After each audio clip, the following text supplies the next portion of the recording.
Parents కి ఒక్కటే ఉంటది, వాళ్ళ పిల్లలు బాగా చదువుకోవాలి, మంచి అంటే వ్యక్తిత్వం తోటి చదువుకోవాలి అని ఉంటుంది.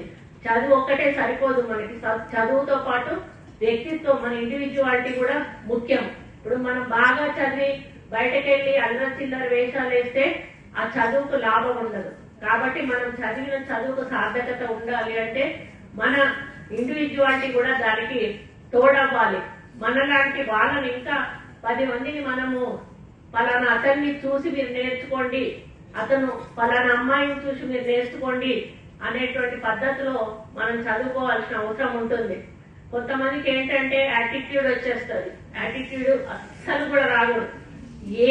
ఏ దేంట్లో ఉన్నా కూడా, నేను చెప్పేది ఒక్కటే, చదువులోనే కాదు వేరే దేంట్లో ఉన్నా కూడా యాటిట్యూడ్ అనేది అసలు మన మీదకి రాకూడదు. నేను 95 లో ఇప్పుడే చెప్పారు కదా నా హిస్టరీ గురించి, 95 లో డైరెక్ట్ గా హౌస్ వైఫ్ నుంచి నేను మండల పరిషత్ ఎన్నిక కావడం జరిగింది. అప్పటి నుంచి నేను ఎమ్మెల్యేగా ఎన్నిక అవుతూనే ఉన్నాను. లాస్ట్ టైం ఒకసారి ఓడిపోయాను. నేను ఇప్పుడు 5వసారి ఎమ్మెల్యేగా, మరి 2వసారి మంత్రిగా నేను చేస్తా ఉన్నాను. అందరూ అడుగుతారు నన్ను, ఏం మేడం మీరు మినిస్టర్స్ అంటే ఇట్లా కట్టుకుంటారు చీరలు, అట్లా కట్టుకుంటారు, ఇట్లా తయారవుతారు, అట్లా తయారవుతారు అని. అంటే మనం పుట్టినప్పటి నుంచి మినిస్టర్లు కాము. నేను హౌస్ వైఫ్ నుంచి మినిస్టర్ గా వచ్చాను.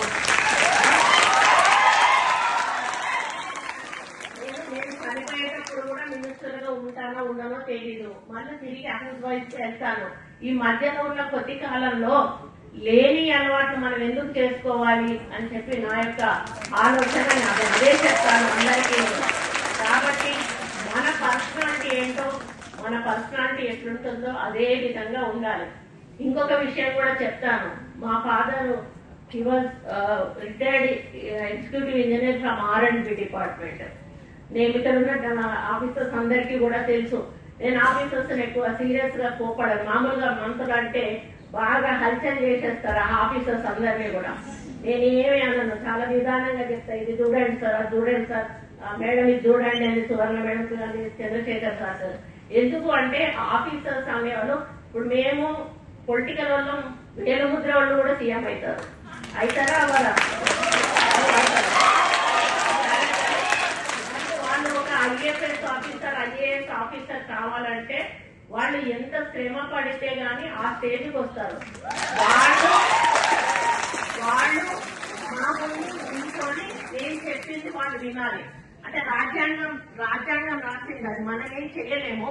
దీన్ని విమర్శగా తీసుకోవద్దు దయచేసి, దీన్ని ఎక్స్పోజ్ కూడా చేయొద్దు. నా మనసులో ఉన్న అభిప్రాయాన్ని నేను చెప్తా ఉన్నాను. మాకు చదువు రాదు, మాకు సబ్జెక్ట్ తెలియదు, ఇష్టం ఉన్నట్టుగా వాళ్ళు ఏదైనా చేస్తే ఇష్టం ఉన్నట్టుగా తిట్టేస్తాం, మీరు ఏ పని చేయలేదు. దానికి రూల్ ఒప్పుకోకపోవచ్చు, దానివల్ల వాళ్ళు చేయకపోవచ్చు. అట్లా అని అందరు ఎట్లా ఉంటారు అన్నాను. కొంతమంది రూల్ పొజిషన్ ఉన్న చేయని ఆఫీసర్లు కూడా ఉంటారు, వాళ్ళు కొంత అడమెంట్ ఉంటారు. అట్లాంటి వాళ్ళని అనడంలో తప్పలేదు. కానీ ఎవరి పని వాళ్ళు చేసుకుపోతున్న వాళ్ళను మనం అప్పుడు కూడా డిస్టర్బ్ చేయొద్దు. మనం రూల్స్ ప్రకారం వెళ్ళాలి అని చెప్పి మరి ఎప్పుడు కూడా నేను సపోర్ట్ చేస్తాను. ఎందుకంటే మా నాన్న ఇంజనీర్ గా ఉన్నప్పుడు ఎంతో మంది కాంట్రాక్టర్స్ వచ్చి మా నాన్నని బిల్లు చేయకపోతే రోడ్డు బిల్లు తిట్టిన సందర్భాలు మేము కళ్ళారా చూసాం. కాబట్టి వాళ్ళ బాధ ఎట్లుంటుందో మాకు అర్థమవుతుంది. కాబట్టి నేను ఆఫీసర్స్ అంటే చాలా రెస్పెక్ట్ ఇస్తాను.